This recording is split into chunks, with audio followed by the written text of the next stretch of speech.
오늘 말씀은 이제 다니엘서 9장, 10장 말씀을 중심으로 함께 말씀을 나누겠습니다.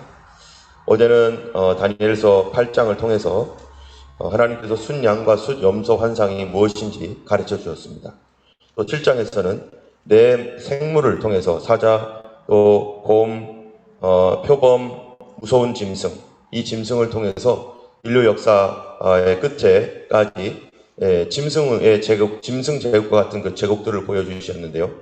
이것이 어떻게 지금 순서가 일어나냐면은 7장에서는 인류 역사 끝까지 일어날 마지막까지 일어날 그 짐승에 관한 것들, 8장에서는 그 중에서도 이제 바벨론 이후에 바벨론을 이 7장에서는 사자라고, 네 짐승 중에는 사자라고 할 수 있죠. 그 다음에 메데 페르시아는 네 짐승은 곰, 네 짐승 중에 두 번째인 곰이라고 할 수 있는데, 그리고 세 번째는 표범, 그것은 헬라라고 하는데요. 그 곰과 메데 페르시아와 헬라, 이 표범의 그 짐승 환상을 조금 더 구체적으로 디테일하게 말하고 있는 것이 바로 이 8장이었습니다.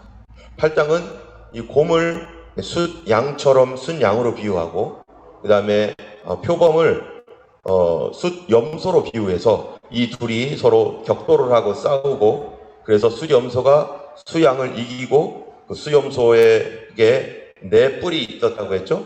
근데 표범도 똑같이 네 얼굴을 가지고 있는 게 그 표범이었는데요. 이 네 뿔이 있는데 그 중에서 한 뿔이 일어나서 거기에서 하나님의 백성인 이스라엘을 성소를 짓밟아버리고 제사를 폐해버리고, 그러면서 수많은 그 고통을 이스라엘에게 주는 한 뿔에 대하여 얘기를 했습니다. 그것이 구약의 마지막 즈음에 일어날 일이라고 말씀하고 있는 거죠. 그와 이제 연장선상에서 오늘 9장에서는 이제 다니엘이 하나님 앞에 예레미야로 말씀하신 70년이 차면 돌아오겠다 하신 말씀을 깨달음과 함께 거기에 대한 기도, 그냥 단순하게 그냥 깨닫고 이제는 다 됐구나 하고 있는 것이 아니라, 그때 마지막으로 또 회개하며 하나님 앞에 자기 민족을 위하여 그렇게 기도했던 기도와, 또 하나는 그 기도 가운데 하나님께서 더 디테일하게 보여주는 거예요. 우리가 하나님 앞에 기도할 때 어떤 것들을 큰 그림을 보여주시는데, 그 큰 그림을 보고 그거를 위하여 기도하면 더 어떻게 보여주시는 거예요? 더 디테일하게 보여주시고, 또 그거를 가지고 또 기도할 때 하나님께서 우리가 꼭 알아야 될 것들을 하나님의 마음을 또 보여주시고, 그래서 기도를 통해서 하나님의 마음을 점점점 더 알아가게 되는 것이죠. 그래서 이 다니엘이 하나님 앞에 기도할 때에 이 민족과 나라를 위하여 구하는 기도를 통하여, 특별히 오늘 본문에 보면은 다니엘서 9장 24절부터 27절까지가 바로 내 백성과 내 거룩한 성을 위하여 이른 이래를 기한으로 정하였다 하면서, 이 다니엘서 8장에 있었던 것보다 더 구체적으로 다니엘서 8장에서는 숫양, 숫염소를 통해서 이스라엘 백성들이 그 기간 동안에 어떤 일을 당할 것인가에 대한 그러한 그 메시지를 줬는데, 이제는 숫양, 숫염소 다 빼고 더 디테일하게 들어가는 거죠. 누구에게만 초점을 맞춰요? 바로 이스라엘에게만. 제국에서 맨 처음에 큰 거대한 역사 전체에 대해서 보여주고, 그 중에서 그 메데 페르시아와 헬라를 보여주고, 그 중에서 오늘 9장은 메데 페르시아 다 제끼고 누구만 보여줘요? 이스라엘만 보여주는 거예요. 그래서 내 백성과 내 거룩한 성을 위하여 이런 일을 정했는데 앞으로 이런 일이 일어날 거야 라고 우리가 너무나 잘 알고 있는 바로 이 70일의 환상을 보여주는 것입니다. 이 70일의 환상을 보여주기 전에 다니엘은 뭐에 대해서 기도합니까? 자기 민족의 죄악에 대해서 기도를 하는 거죠. 그 다니엘의 기도를 보면은 뭐라고 말하냐면은, 이 4절을 보면요 이렇게 말합니다. 9장 4절입니다. 내 하나님 여호와께 기도하며 자복하여 이르기를, 크시고 두려워할 주 하나님, 주를 사랑하고 주의 계명을 지킨 자를 위하여 언약을 지키시고 그에게 인자를 베푸시는 이여. 하나님을 누구라고 다니엘이 고백합니까? 하나님을 사랑하는 그 하나님을 사랑하는 자들에게 하나님은 언약을 지키시고 인자를 베푸시는 하나님이신데, 그런데 5절에 우리는 이미 범죄하여 폐역하며 행악하며 반역하여 주의 법도와 규례를 떠났다는 거예요. 그러므로 우리의 조상들과 우리의 고관들이 하나님 말씀을 듣지 아니하였고 7절에 보면은 그들이 주께 범죄를 하였고 그리하여 우리가 수치를 당하였고, 그런데 8절에 이런 수치가 우리에게 돌아오고 왕들과 고관에게 돌아온 것은 우리가 범죄했기 때문입니다. 그러나 하면서, 그러나 9절에 뭐라고 되어 있습니까? 함께 읽겠습니다. 주 우리 하나님께는 긍휼과 용서하심이 있사오니 이는 우리가 주께 패역하였음이오며, 10절 우리 하나님 여호와의 목소리를 듣지 아니하며 여호와께서 그 종 선지자들에게 부탁하여 우리 앞에 세우신 율법을 행하지 아니하였음이니이다. 우리가 비록 하나님의 목소리를 듣지 아니하고 하나님의 종의 메시지를 듣지 아니하고 율법을 행하지 아니하였지만, 그러나 우리 하나님께는 긍휼과 용서가 있는 하나님이오니 우리가 이 긍휼과 용서가 있는 하나님께 나아갑니다. 11절에 온 이스라엘이 주의 율법을 범하고 치우쳐서 가서 주의 목소리를 듣지 아니하였으므로 이 저주가 우리에게 내렸으되, 이스라엘이 70년 동안 이 바벨론의 포로 생활을 하면서 노예보다 더 저주스러운 사람이 어디 있습니까? 여러분, 이 땅에 살면서 이 왕 중에서요, 로마 왕 중에 가장 저주스러운 삶을 살았던 로마 제국의 왕이 하나가 있어요. 이 사람은 황제였는데 이 발레리아누스라는 황제가 있었습니다. 이 발레리아누스 황제는 이 AD 한 200년경, 200년 후반경 그쯤에 있었던 황제인데요. 이 사람이 이 페르시아군과 그 당시에 이제 사산조 페르시아가 있었죠. 페르시아군과 싸우다가 황제였는데요, 포로로 잡혔어요. 근데 포로로 잡혔는데 그 사람이 그 포로에서 풀려나지 못하고 돈을 줘도 안 되고 풀려나지 못해서 결국 뭘로 죽었냐면 종으로 살다가 죽었는데, 이 페르시아 왕 샤프린인가요? 그 사람이 말을 탈 때마다 이 발레리누스 황제를 밟고 올라가서 타고 전국을 돌아다니면서 모욕을 주면서 인간 발판이 되었어요. 그러다가 죽었어요. 이렇게 비참한 종이 되어가지고 포로가 되니까 황제도 뭐가 되는 거예요? 비참한 종이 되는 거예요. 우리가 죄의 포로가 되면 어떻게 됩니까? 우리가 사단의 포로가 되면 비참한 종이 되는 거예요. 거짓말하는 자의 포로가 되면 비참한 종이 되는 거예요. 지금 미국이 지금 저렇게 지금 대선으로 인해서 골치를 아프고 있는데, 거짓말하는 자들의 포로가 되면 그 나라가 어떻게 되겠습니까? 우리가 지금 밝혀진 바로는 우고 차베스가 베네수엘라 대통령이 되었을 때 선거를 끊임없이 조작을 해가지고 계속해서 장기 집권을 했는데 그 결과가 뭡니까? 석유가 나는 베네수엘라가 얼마나 많은 고통을 받으면서 지금 가장 가난한 나라, 국민들이 펑펑 쓰고도 남을 만큼의 그 엄청난 돈이 있고 석유가 있었던 그 나라가 지금 굶어가지고 사람들이 저렇게 처참하게 되는 그런 상황이 된 게 뭐 때문이겠어요? 바로 이 거짓말하는 자들이 정권을 잡기 때문이죠. 조 바이든 같은 사람들이 지금 이게 페이스북이라든지 이런 곳에 조 바이든, 조지 소로스, 로스차일드, 여기에 관련된 빌 클린턴, 여기에 관련된 모든 사람들이 지금 계정들이 흑백으로 컬러를 바꿨대요. 자기들끼리 무슨 어떤 큰 위기감을 느끼고 있는 건지 뭔지는 모르겠어요. 어쨌든 이 땅에 정직하지 않은 자들이 정권을 잡으면 그 아래 포로가 된 백성들과 군인, 그 사람들은 고통을 받을 수밖에 없는 그런 현실을 우리가 볼 수밖에 없습니다. 어쨌든 이스라엘이 죄로 말미암아 이 고통스러운 현실 가운데 들어가 있어서 괴로움을 당하고 있는데요. 그런데 11절에 보면, 다시 보면은 뭐라고 되어 있냐면은 이 그 저주가 내렸는데 그 저주가 어떻게 내리는가? 여러분, 하나님께서 이스라엘의 범죄를 통해서, 범죄 때문에 그들에게 70년이라고 하는 이 저주가 내렸어요. 이 저주가 내리는데 그냥 막 내리는 게 아니에요. 하나님의 기분 따라 내리는 게 아니에요. 만약에 이 땅에 법이 없이 왕이 기분대로 하면 그거는 뭡니까? 이거는 이 옛날 아주 고대 그런 자기 멋대로 하는 왕국에서나 있었던 일이고, 정말로 공정하고 바른 나라라면은 반드시 그 나라에 뭐가 있습니까? 법이 있죠. 지금 전 세계적으로 법대로 하자라는 거예요. 왜 법대로 안 하고 법을 위반하고 법을 우회해가지고 법이 아닌 것 가지고 자꾸 사용해가지고 하려고 하느냐. 대한민국도 법대로 가야 되는데 법을 바꿔버리고 법을 우회하는 일이 얼마나 많습니까? 대통령부터 시작을 해가지고. 지금 미국도 법을 우회해가지고 법이 아닌 것들을 하고 이런 식으로 가는데, 만약에 하나님께서 세상을 심판하시는 재판장이신 하나님께서 법대로 하지 아니하고 하나님 기분대로 심판한다고 해보세요. 그럼 어떻게 되겠어요? 우리는요, 목숨이 남아나질 않을 거예요. 우리가 했던 행위 보면은 그냥 하나님께서 은혜를 베푸셨는데 조금 있다가 하나님을 대적하고 반역하고 이러면요, 하나님이 분노하셔가지고 안 되겠다 해가지고 파리 잡듯이 땅 잡아버리면 누가 살아남겠습니까? 이스라엘의 반역으로 인하여 하나님의 그렇게 은총을 베풀고 그렇게 은혜를 줬는데도 불구하고 이스라엘이 반역할 때 하나님이 화가 나가지고 이거 안 되겠다 바꿔 해가지고 파리채 잡듯 잡는다면은 법이 무슨 필요가 있겠어요? 율법이 왜 필요하겠어요? 하나님도 무엇에 매입니까? 하나님 말씀에 매입니다. 하나님 말씀하셨잖아요. 말씀이 곧 하나님이시죠.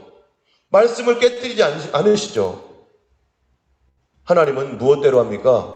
하나님은 그분의 법대로 합니다.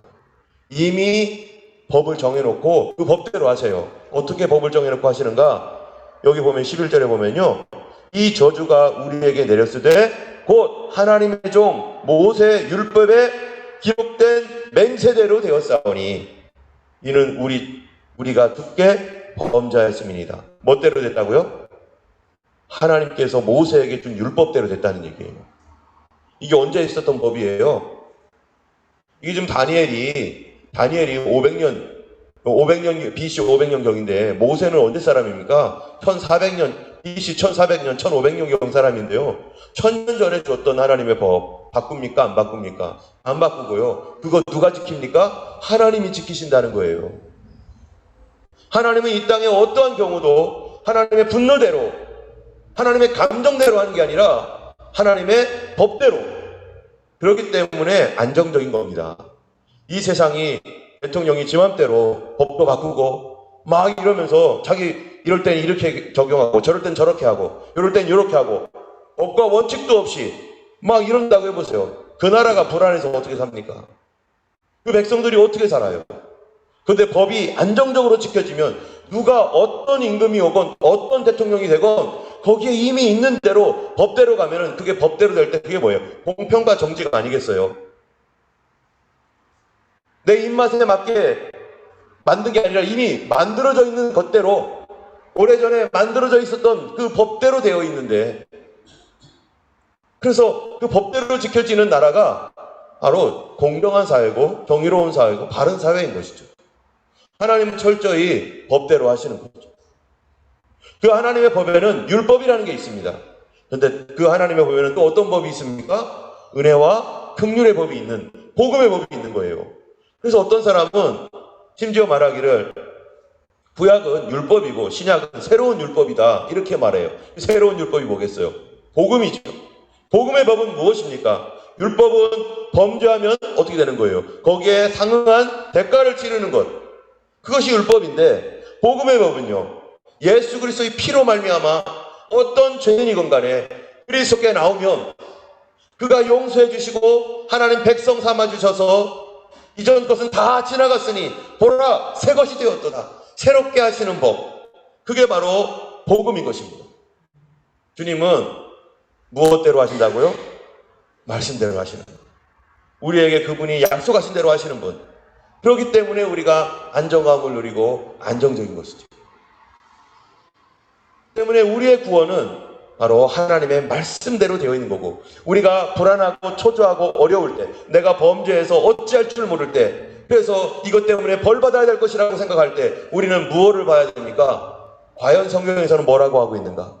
하나님은 무슨 약속을 하셨는가? 영접하는 자고 그 이름을 믿는 자들에게 하나님 자녀가 되는 권세를 주셨고, 또 우리가 만일 우리 죄를 자백하면 저는 미쁘시고 의로사 우리를 깨끗게 하시며 우리의 모든 죄를 사해 주신다라고 하신 말씀. 사람이 마음으로 믿어 의에 이르고 입으로 시인하여 구원에 이르느니라. 이러한 그 성경에 주님께서 그가 피를 흘리심으로 말미암아 우리에게 주신 복음의 법, 이것은 누구도 깨뜨릴 수가 없어요. 왜요? 주님이 자기의 목숨으로 만들어내신 거니까. 여기에 누가 감히 대적을 할 수 있습니까? 하나님 앞에 누가 대적하겠습니까? 이 복음의 법 앞에 우리는 모두가 다 평등한 것이고, 그 복음의 법 앞에 나올 때 어떤 죄인이건 간에 그 복음대로, 그 말씀대로 예수님께서 우리를 용서하시고 사하시고 우리를 다시 새롭게 하시고 다시 하나님의 거룩한 백성으로 삼아주시는 것입니다. 때문에 18절에 보면은요, 이렇게 말합니다. 우리 한번 18절, 19절을 두 군데를 읽어보겠습니다. 나의 하나님이여, 귀를 기울여 들으시며 눈을 떠서 우리의 황폐한 상황과 주의 이름으로 일컫는 성을 보옵소서. 우리가 주 앞에 간과 없는 것은 우리의 공의를 의지하는 것이 아니요 주의 큰 긍휼을 의지하여 함이니이다. 주여 들으소서. 주여 용서하소서. 주여 귀를 기울이시고 행하소서. 지체하지 마옵소서. 나의 하나님이여, 두 자신을 위하여 하시옵소서. 이는 주의 성과 주의 백성이 주의 이름으로 일컫는 바 됨이니이다. 우린 주님의 이름으로 일컫는 하나님의 백성입니다. 우리 교회는 주님의 이름으로 일컫는 주님의 성입니다. 주여 들으소서. 주여 용서하소서. 주여 귀를 기울이시고 행하소서. 무엇 때문에 기도한다고요? 우리의 공의를 의지하는 것이 아니요 주의 큰 긍휼을 의지하여 함이니이다. 우리 주님께서 우리에게 주신 법이 있습니다. 무엇입니까? 바로 하나님의 긍휼의 법, 예수 그리스도의 십자가의 법. 그 십자가의 도 때문에 우리는 은혜의 보좌 앞에 언제든지 담대히 나오라는 주의 음성을 듣고 우리가 담대히 나갈 수 있습니다. 때문에 우리 주님 앞에 나올 때 부끄러워하지 아니하며 우리가 담대하게 주님 앞에 나가기를 원합니다. 이제 그런 다음에 가브리엘이 환상을 보여줍니다. 다니엘아, 내가 너에게 지혜와 총명을 주러 왔노라 하면서요, 다니엘의 환상, 우리가 소위 말하는 70일의 환상을 줘요. 이 70일의 환상은 여러분들이 많이 들었으니까 70일에로 그 백성들을 위하여 주님이 정해 놓으시고, 그래서 이 정해 놓았다는 게 뭡니까? 하나님께서 아무렇게나 기분대로 막 움직이는 게 아니라 하나님의 백성을 구원하고 세상을 심판하는 것도 어떻게 했다는 거예요? 하나님의 법대로, 그리고 그분의 계획대로 하나씩 하나씩 이루어가는 것이지 그냥 막 움직이는 게 아니라는 거예요. 이 70일회가 언제적 얘기입니까? 오늘까지도 연관되어지는 그 얘기인데, 이 예언의 말씀인데 하나님께서 이것을 이루십니다. 그런데요, 이 70일에 관한 내용 중에 우리가 이미 알고 있지만 그러나 특별한 게 뭐냐면은 8장에서는요, 정한 때의 끝, 그게 언제 끝이었냐면 종말은 어떤 종말이? 구약의 종말이었어요. 구약의 종말쯤에 한 뿔이, 이 4개의 뿔 중에서 또 다른 한 뿔이 나타나서 하나님의 백성을, 성소를 파괴하고 제사를 금하고 뭐 이런 일을 하면서 이스라엘 백성들이 고난을 당한다라고 말하면서 그 구약의 종말쯤을 돋보기로 보듯이 보여줬는데, 이제 70일에는요 이 구약의 종말뿐만 아니라 신약까지 연결되고 있는 것이죠. 신약까지 연결되면서 여기에서 또 누구를 얘기하냐면 기름 부음 받은 자가 나타난 이후까지도 얘기해요. 기름 부음 받은 자가 누굽니까? 바로 예수 그리스도 메시아가 나타난 이후에 그분의 세계로 이제 성령께서 임하셔서 지금까지 계속 역사하시고 계시고 그분의 초림과 앞으로의 재림이 있죠. 그런데 그 메시아가 기름 부음 받은 자가 끊어진 이후, 그가 십자가에 달려 죽으시고 부활하시고 승천하신 이후에 일어날, 누구에게 일어날? 이스라엘에게 일어날, 그 백성들에게 일어날, 24절에 보면 내 백성과 내 거룩한 성을 위하여, 이렇게 한 것처럼 이스라엘 민족을 위하여 일어날 일들, 주님이 돌아가신 이후에, 부활 승천하신 이후에 뭐라고 되어 있는가 한번 보세요. 26절에 보면은 예순도 2일 후에 기름 부음 받은 자가 끊어져 없어질 것이며, 그 다음 말이 뭐예요? 여기는 장차 한 왕의 백성이 온대요. 8장에서는 누가 있었죠? 한 뿔. 8장에서는 한 뿔이 있었는데 기름 부음 받은 자가 끊어진 뒤에 누가 죽입니까? 기름 부음 받은 자를요? 바로 이스라엘이 모함해서 죽이는 거 아니에요? 자기 백성에게 왔는데, 자기 땅에 왔는데 영접지 아니하고 오히려 그를 죽였어요. 로마 군대를 시켜가지고 오히려 예수님을 죽였어요. 그러고 나서 자기 하나님을 죽인 이후에 어떤 일이 일어날 것인가? 장차 한 왕의 백성이 와서 성읍과 성소를 무너뜨리고 그 마지막은 홍수에 휩쓸린 같이 다 쓸어갈 것이다. 그동안 지어져 있던 성읍, 성소 또 무너진다는 거예요. 안티오쿠스 에피파네스, 이전에 있었던 구약의 종말쯤에 있었던 그 안티오쿠스 에피파네스는 성소를 더럽혔어요. 완벽하게 무너지진 않았어요. 성소를 더럽혔어요. 성전이 있었는데. 그런데 이제 기름 부은 바다가 끊어진 뒤에는 성읍과 성소를 무너뜨린대요. 이제 성전이 또 무너지는 거예요. 그리고 끝까지 전쟁이 있을 것이다. 그 다음에 27절에 보면은요. 이제 그 장차 많은 사람들과 그가 누굽니까? 아까 그 한 왕의 백성. 근데 이거 장차라고 하는 말을 통해서 그 같은 영성을 가지고 같은 스피릿을 가지고 있는 악한 영에 경도되어 있는 또 다른 존재가 있는데 그가 장차 많은 사람들과 더불어 한 일해 동안의 언약을 굳게 맺고 그 일의 절반에 제사와 예물을 금지할 것이다.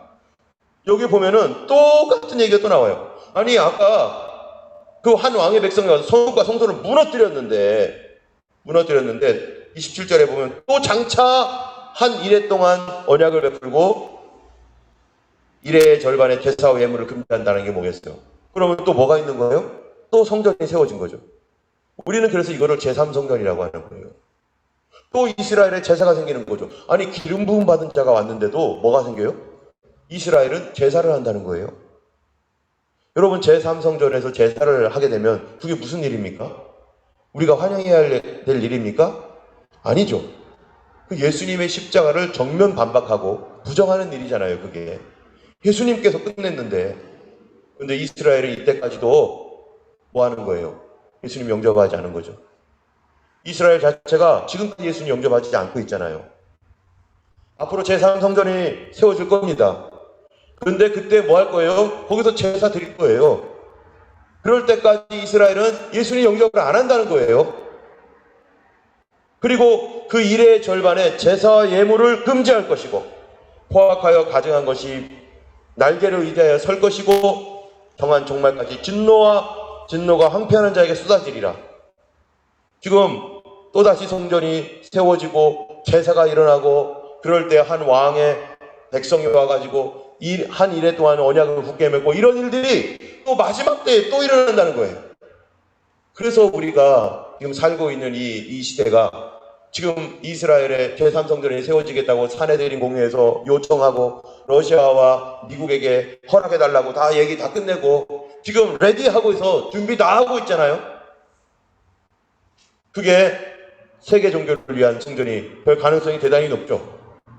이거를 누가 계획하고 있습니까? 지금 글로벌리스트들이라고 하는 조 바이든을 뒤로 하고 있는 이런 사람들. 이 전 세계를 자기의 손아귀에 해서 전 세계를 지배하고자 하는 이 돈을 가지고 있는 그런 사람들. 이런 사람들이 빌더버그 회의라든지 프리메이슨이라든지 일루미나티라든지 뭐 이런 그 조직들을 이용해서 전 세계를 지금 검은 손으로 딥스테이트라고 하는 이런 얘기들이 지금 나오고 있어요.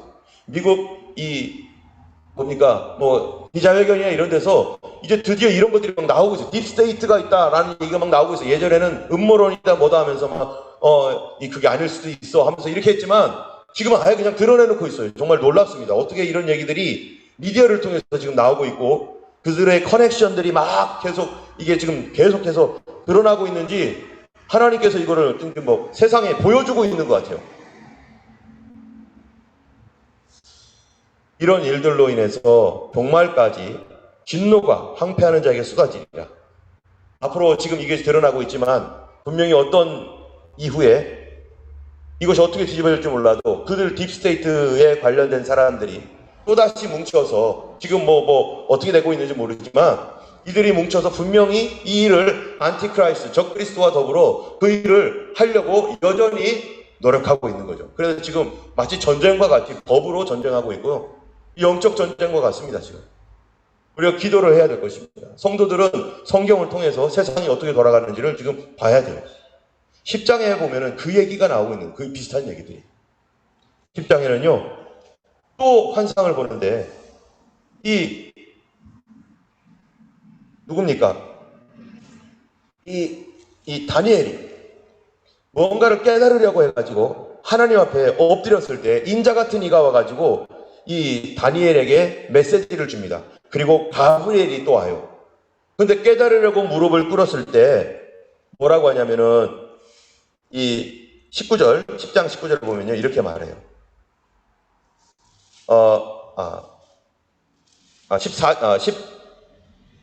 12절에 한번 읽어보겠습니다. 그가 내게 이르되 다니엘아 두려워하지 말라. 네가 깨달으려 하여 네 하나님 앞에 스스로 겸비하기로 결심하던 첫날부터 네 말이 응답을 받았으므로 내가 네 말로 말미암아 왔느니라. 깨달으려 하여 무릎 꿇을 때부터 벌써 하나님께서 응답하시고자 이 가브리엘 천사를 메신저를 보냈어요. 그런데 13절에 바사국 군주가 21일 동안 나를 막았으므로 내가 못 왔는데 바로 가장 높은 군주인 미가엘이 나를 도와줬으므로 내가 왔다 하면서 14절에 이제 내가 마지막 날에 내 백성이 당할 일을 내게 깨닫게 하러 왔노라. 이거 또 마지막 날. 이거는 언제 마지막 날이겠어요? 이거는 구약의 마지막 날, 또 신약의 마지막 날까지 다 포함되는 거죠. 그랬는데 여기에서 이것들을 다 깨닫게 한 뒤에 이 가브리엘이 뭐라고 하냐면은 20절에 그가 이르되 내가 어찌하여 내게 왔는지 네가 아느냐? 이제 내가 돌아가서 바사 군주와 싸우려니와 내가 나간 후에는 헬라 군주가 이럴 거라. 오직 내가 먼저 진리의 글에 기록된 것으로 내게 보이리라. 나를 도와서 그들을 대항할 자는 너희 군주 미가엘 뿐이라. 여기 보면은 내가 어찌하여 내게 왔는지 네가 아느냐? 물어봐요. 내가 어찌하여 너에게 왔는지 네가 아느냐? 너의 기도가 하나님 앞에 기도를 했는데 너의 기도가 어떻게 응답된 줄 아느냐? 내가 너에게 이 메시지를 어떻게 전달해 준 줄 아느냐? 이 얘기요. 어떻게 해서 왔습니까? 내가 어찌하여 내게 왔는지 어떻게 왔습니까? 전쟁을 치르고 온 거예요. 메시지를 전해주려고 하는데 바사국군이 막아버렸어요. 응답이 안 되는 거예요. 그런데 그때 누가 여전히 다니엘이 뭐합니까? 하나님 앞에 하루 3번씩 문 열어놓고 뭐합니까? 하나님 앞에 기도하는 거죠. 그렇게 기도하다가 어떤 일을 당했어요? 다니엘이요. 사자굴에 던지는 일을 당했잖아요. 그럼에도 불구하고 기도한 거였어요. 너무나 중요한 일이었기 때문에. 그래서 그가 기도하는 가운데 어떤 일이 있었습니까? 하늘에서 그 기도와 함께 응답을 위하여 전쟁이 일어나고 있는 전쟁. 여러분 기도는 뭡니까? 나는 기도하지만 그 기도할 때 하나님은 뭐를 하세요? 전쟁을 치르세요. 우리가 왜 기도해야 됩니까? 여기 보면은 바사와 헬라에 대한 얘기가 나옵니다. 바사라는 것은 페르시아예요. 한 시대가 바뀝니다. 이 시대가 바뀔 때 이 시대가 바뀔 때 어떤 시대로 바뀌었었습니까? 이 바벨론에서 바사로 바뀔 때 이 땅에서 전쟁이 일어나고 있었는데 그런데 하늘에서는 뭐가 일어나고 있는 거예요? 이와 동시에 다니엘이 70년이 참 잘 거기서 막 기도했잖아요. 그리고 이 다니엘의 기도를 통해서 하나님께서 다니엘에게 응답을 주시는데 그 응답이 바사군이 막고 바사를 지배하고 있는 악한 것들이 막고 있는데 이 시대를 이 세상에 대하여 성경에 예수님 뭐라고 하냐면은 마귀에 대해서 뭐라고 합니까? 이 세상 뭐라고 해요? 임금. 구약 성경으로 말하면 이 세상 군주, 여기는 바사군주예요. 바사군주. 이 세상 군주. 성도들은요, 이 세상 임금, 악한 영과 대적하여 싸워야 됩니다. 오늘 이 마지막 시대에 이 세상을 움직이고 조정하고자 하는 사단의 권세가 이 세상 군주, 이 세상 임금이 되어서 지금 계속해서 성도들을 핍박하고 성도들을 고통받게 하려고 하는 시간들을 지속적으로 밀고 있어요. 마지막 시대를 당하여 자기들이 활동할 수 있는 시대가 계속 오도록 계속 밀고 있어요. 그것이 어디에 나타나는 거예요? 정치, 경제, 사회, 문화, 군사. 지금 미국, 한국, 중국 이런 데 계속해서 나타나고 있잖아요. 겉으로 볼 때는 세상 정치지만 영적으로 보니까 여기 보니까 뭐라고 했어요? 바사군이 간 다음에는 헬라군이 올 거다. 이 헬라군은 또 뭡니까? 정치가 바뀌어버리는 거예요. 제국 자체가 바뀌고 정권이 바뀌어버리는 거예요. 그럴 때 이 정권이 바뀔 때마다 무슨 일이 일어나는 거예요? 성도들에게는 엄청난 도전이 있는 것이고, 이 성도들을 핍박하는 또 다른 세력들이 계속해서 공격하는 것이고, 이 마지막 시대라고 하는데 성도들이 이렇게 살고 있지만, 이때 성도들이 해야 될 일이 뭡니까? 우리가 이 세상이 이렇게 돌아가니까 성경대로 돌아가네? 우리 구경이나 하자, 이렇게 해야 됩니까? 아닙니다. 이 시대를 계속해서 성도들을 누르고 죽이고 멸망시키려고 하고 더 많은 사람들을 억누르고 있는 이 시대 가운데 성도들이 해야 할 일은 뭐냐? 바로 기도하는 거죠. 기도할 때 누가 역사하신다고요? 다니엘이 기도하니까 미가엘 천사 보내가지고 그 바사군주, 그 강력한 군주를 깨뜨리잖아요. 이 세상 임금을. 사단의 머리를 깨뜨려버리고 하나님의 메시지를 가져오잖아요. 그래서 소망을 갖게 하고 다시 일어나게 하고, 오늘까지 우리가 이 말씀을 보게 하고, 성도들은 끊임없이 뭐 해야 됩니까? 기도해야 됩니다. 이 시대를 위해 기도해야 됩니다. 우리가 기도하지 않으면 영적 전쟁이 수행되질 않아요. 우리의 문제니까. 미국이란 나라가 저렇게 있고, 대한민국이 있고, 이 호주가 있고, 각각의 나라들마다 하나님의 뜻이 이루어지고 하나님이 기뻐하는 사람들이 세워지고 하나님의 영광이 나타나도록 성도들이 기도해야 되는데, 이 시대를 위하여 성도들이 기도하지 않으면 어떻게 되겠어요? 성도들이 기도하지 않으면 사단이 원하는 대로 물밀듯 들어올 겁니다.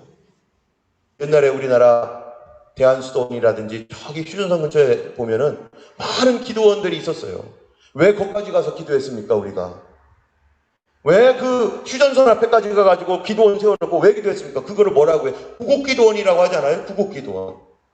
이 나라를 살려달라고, 이 나라를 부강하게 해주시고, 이 나라를 도와주시고, 이 나라를 보호해달라고 성도들이 저 최전선에 가가지고 구국기도를 하면서 하나님 앞에 부르짖었을 때, 그때 60년대, 70년대, 80년대 그 구국기도원들에서 얼마나 많이 기도했어요. 그런데 지금은 기도하는 사람들이 적어졌어요. 기도하는 사람들의 능력이 다 빠져버렸어요. 우리가 기도를 회복해야 됩니다.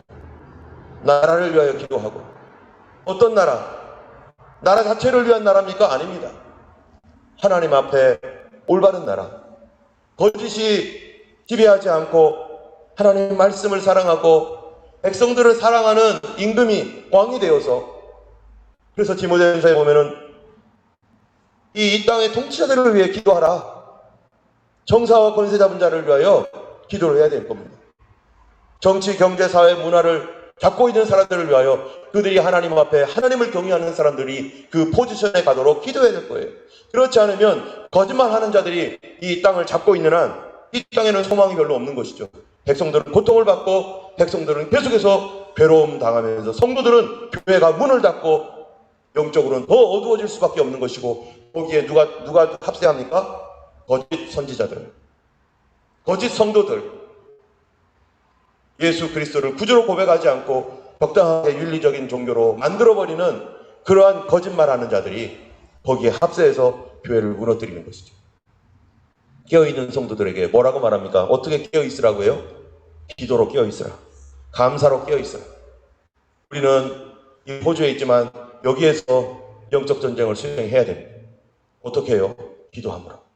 하나님, 거짓을 드러내 주시고 주님의 빛을 비춰주셔서 이 땅의 교회들을 세워주시고 다시 깨어나게 하시고, 이것은 우리 개인도 마찬가지입니다.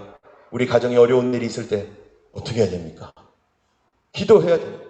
기도로 나아갈 때 하나님이 싸워주시고 하나님의 군대를 보내주시고 하나님의 역사가 일어날 것입니다. 성도는 기도로 대답합니다. 우리 하나님 앞에 이 시간 우리 같이 찬양하면서 기도하겠습니다. 아까 불렀던 찬양